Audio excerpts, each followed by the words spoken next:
Sometimes, Lord, it just seems to be too much.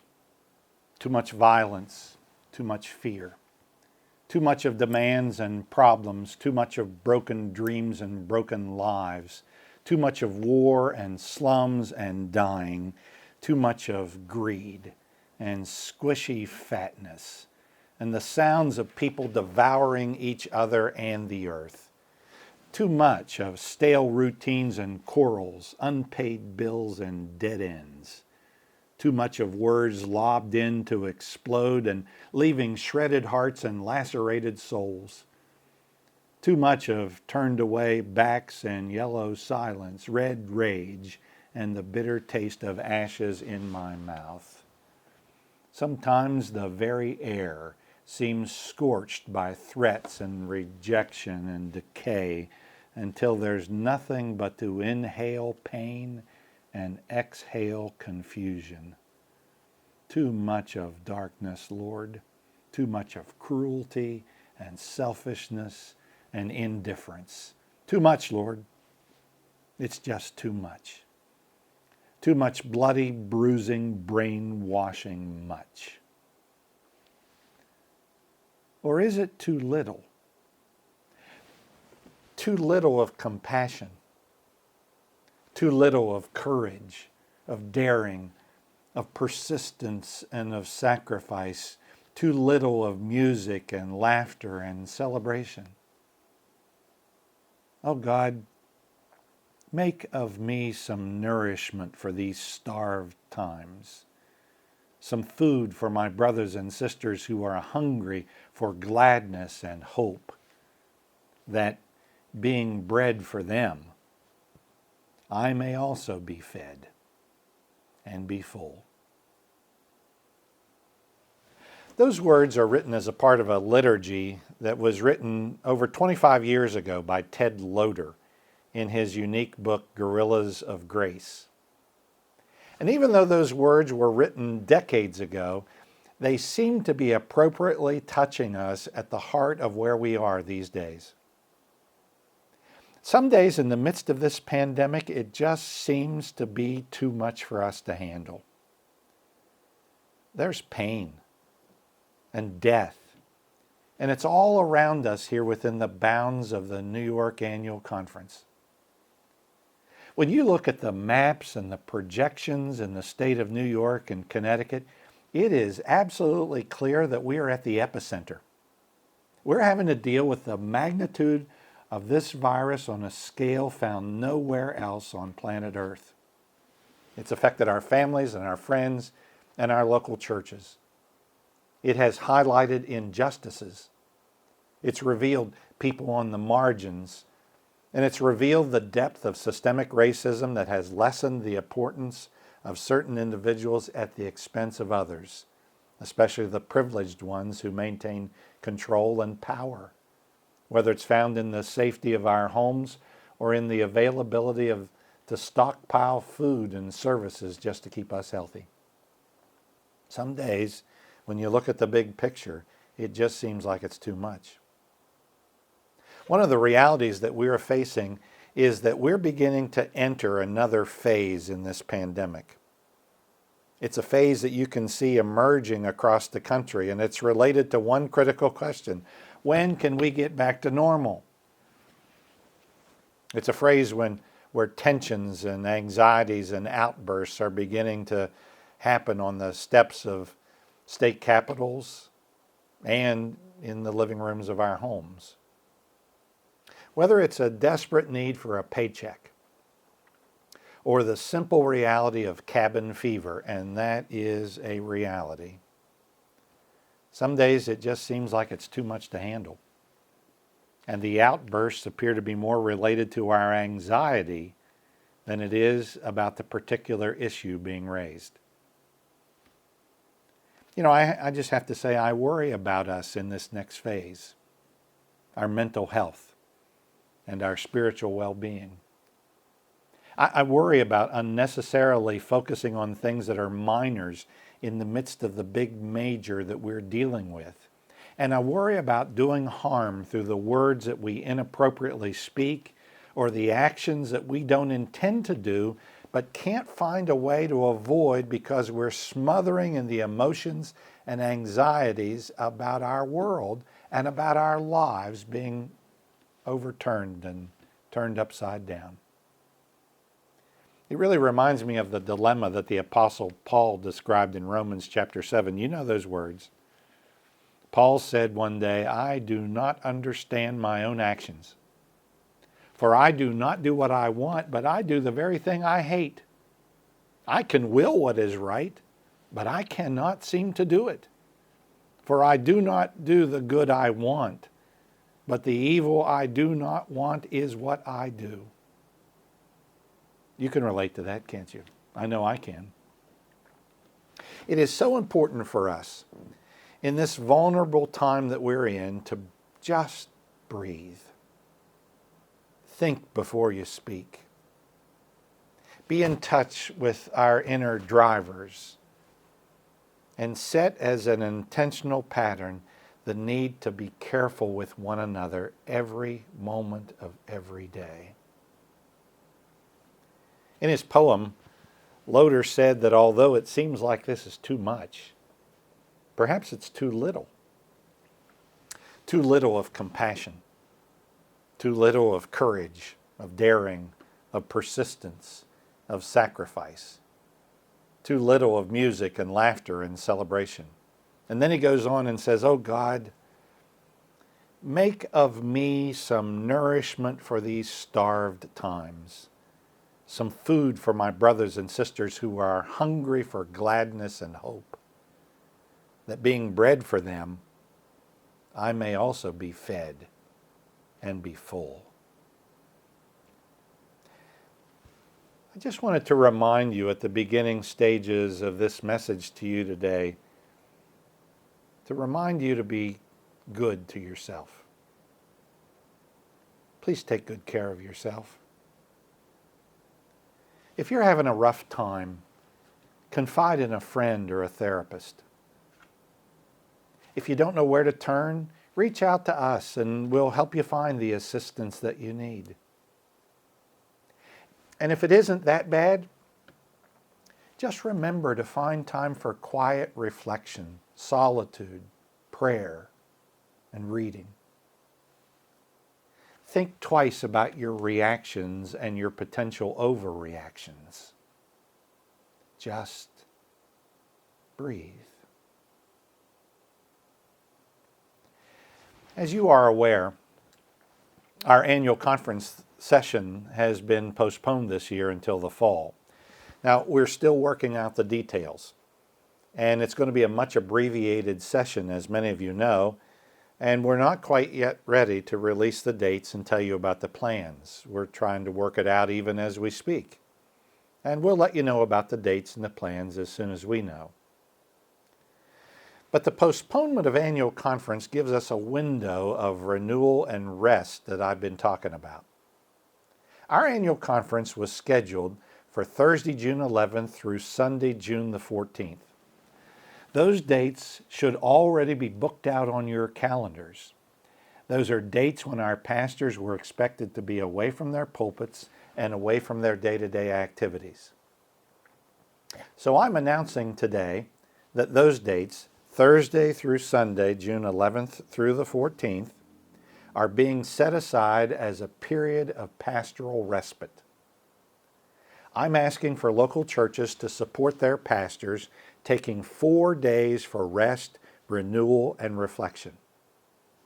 Our conference staff is going to be organizing a worship service on that Sunday, June 14th, to be made available as a substitute for every worship service across our annual conference, so that our pastors and their worship teams can have a break from their preparation on that Sunday. That's just a small thing, but I pray that those 4 days will be very meaningful for us to catch our breath and to be able to find our renewed energy for these next phases that are yet to come. You know, there's much being asked of all of us these days. Much being asked. And my prayer is that all of us can be supportive of one another, and supportive of this need to provide our leaders with an intentional time of rest. And I also pray that our leaders will have the courage to take that time and that opportunity to actually rest themselves. May it be so for all of us. For indeed, in these desperate times, we need to be taking care of ourselves.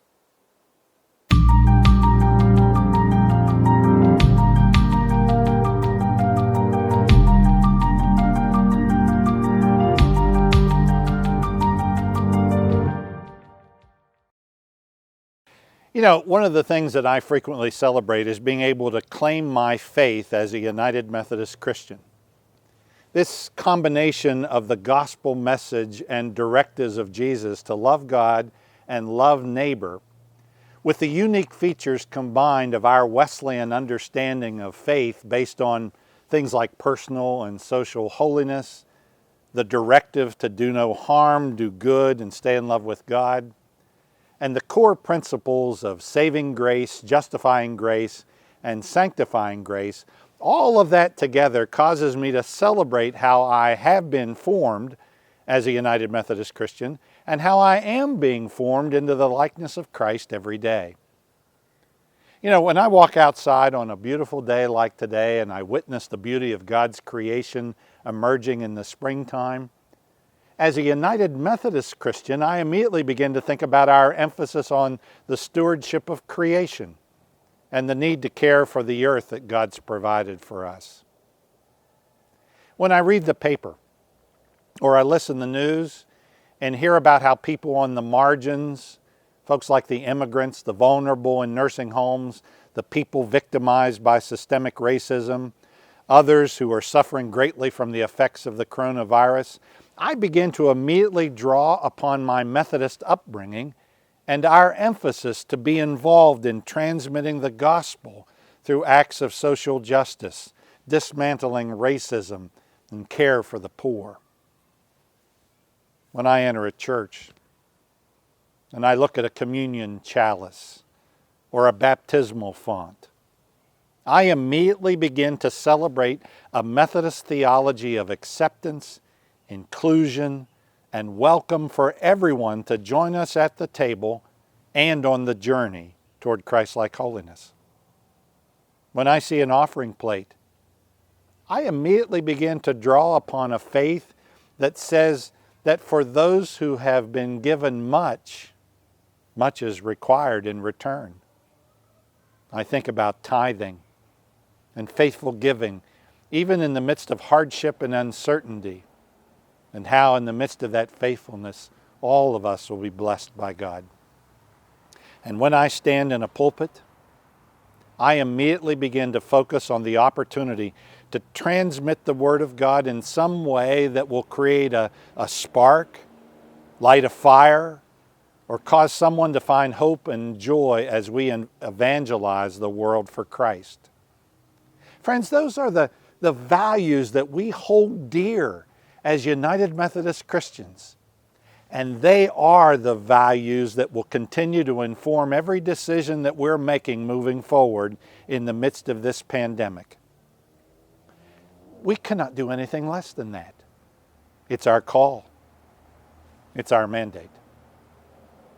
Now, all of that leads me to some specifics related to where we are currently and where we're going in the future as an annual conference. First, as you know and as you feel, the questions surrounding when we're going to reopen our churches are burning questions. And as I've stated before, we're going to take our lead from the state governments in New York and Connecticut. In our government systems, there are game plans being developed for a gradual reopening based on the fulfillment of certain criteria. We will comply and follow those guidelines completely. Here are some specifics. First, our churches will remain closed through the end of, at least through the end of May. Second, we're in the process of working with the government guidelines to create our own plan for potential reopening. But remember, we do not have a date yet. Friends, we are in a very unique situation here. We are not Florida. We are not Georgia. Our context is very different. We will plan according to the extremities of our own context. Next, we will, in all likelihood, do a phased-in approach for reopening depending on the region, very much like what is being done in New York and Connecticut. We are currently working on guidelines and protocols for each of our churches to follow on how to reopen when the time comes. Those criteria, those protocols, will be in your hands within the next week or so once they're completed so that you can begin your work. Now we know that this is important to you. You need to know that it's important to us to regather at some point in our local churches. But we will only do so at the appropriate time with the strict guidelines in place for cleaning, social distancing, and smart strategies for how we operate. We have to remember, friends, that a large portion of our membership falls into the category of the most vulnerable to the pandemic. We also know that some of the biggest spikes of the virus and some of the biggest indiscretions of in-person gatherings have happened in churches. We don't want that to happen in any of the churches under our care. And most of all, what I need all of you to do is to join me in drawing upon those values that I just spoke about. When we draw upon those values and we operate from those principles, they will guide every decision that we make. We will not do harm to others. We will act smartly, but we will also lean heavily on our faith that God will guide our path and see us through. And friends, we will love deeply, even if it means further sacrifices. As a result of the major impact on our region due to the coronavirus, there are several announcements that I'm making today. First relates to Move Day. Normally, our Move Day for pastors is July 1st. Now, you need to know that we have greatly reduced the number of moves this season by nearly 50%. Still, our churches have vacancies, and those vacancies are filled by our itinerant system and process. But since our churches have been closed for some time and will need to be restarted and refocused at an appropriate time, I am moving Move Day this year from July 1st to August 1st in order to give pastors in their current settings a chance to get the church back on its feet before leaving. Churches will need to be prepared to receive their new pastors, and pastors moving will need to make plans for their transition on August 1st. Second relates to retirements. Retired pastors this year are being asked to remain in place as well during that interim period. Since annual conference is being delayed, retired pastors will officially be retired ad interim on August 1st, so that they may begin to receive their pensions at the appropriate time. They will then be officially retired when the annual conference convenes this fall. Third, I'm announcing today a series of UMCOR Impact Grants. Through the generosity of the United Methodist Committee on Relief, the Northeast Jurisdictional Multi-Ethnic Center, and the United Methodist City Society, we are preparing to make significant contributions to feeding and outreach ministries in local churches in parts of our annual conference where ethnic and racial minority and other vulnerable populations are being disproportionately affected by this coronavirus. We are currently working to organize these grants and will be making distributions to identified areas and programs within the next 7 to 10 days. Fourthly, we're getting ready to initiate as well further technology grants. We're continuing to develop online training and webinar sessions on how to improve online worship, Zoom meetings, and other ministries that are being developed in this new norm of ours. A redistribution of our funds is being made to provide grants for improved technology in order to continue to grow our live stream and internet outreach. We need to be planning for this form of outreach and evangelism in a way that it will continue long after we have permission to gather again in person. And fifthly, I'm announcing today the formation of what I'm calling the Reimagining NYAC Task Force. I'm forming a task force of laity and clergy to think through what we have learned from these past few months and what we need to set in motion in the months ahead as we reimagine our annual conference. My prayer is that this will be a very open and engaging conversation about how we must adapt to the many new norms and protocols that are being placed in front of us as a result of the pandemic and its life-changing impact on ourselves and on our culture. Friends, what all this means is that in some areas we're going to be moving very quickly, namely in areas of outreach and caring, while in some other areas we're moving very slowly and methodically. How we reopen, how we care for each other as we move into this new phase of our life together. I would just remind you that in the midst of it all, whether we're moving fast in some areas or slow in others, in the midst of it all, breathe. Remember our values. Treat each other with grace and patience.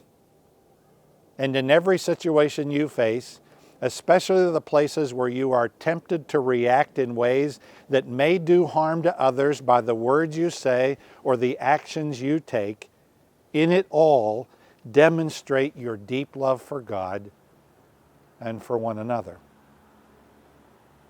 Ted Loder in Guerrillas of Grace helps us yet again.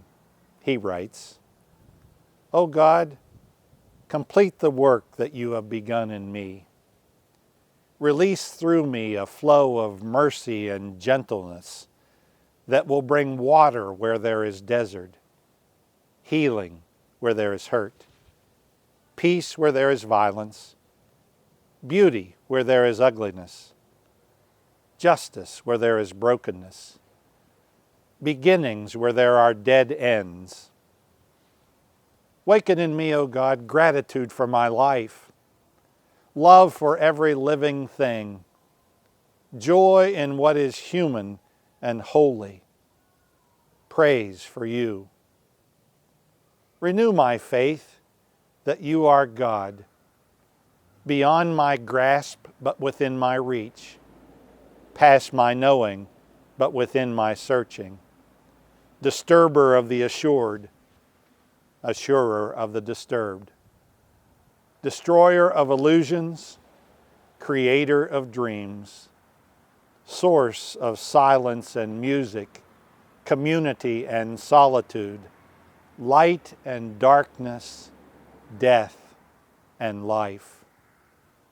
O keeper of promises, composer of grace, grant me glee in my blood, prayer in my heart, trust at my core, songs for my journey, and a sense of your kingdom." Isn't that beautiful? Think about it. Glee in our blood, prayer in our hearts, trust at our core, songs for our journey, and a clear sense of God's kingdom. That is my prayer for you. Be well, stay healthy, and know always that you are loved. Amen.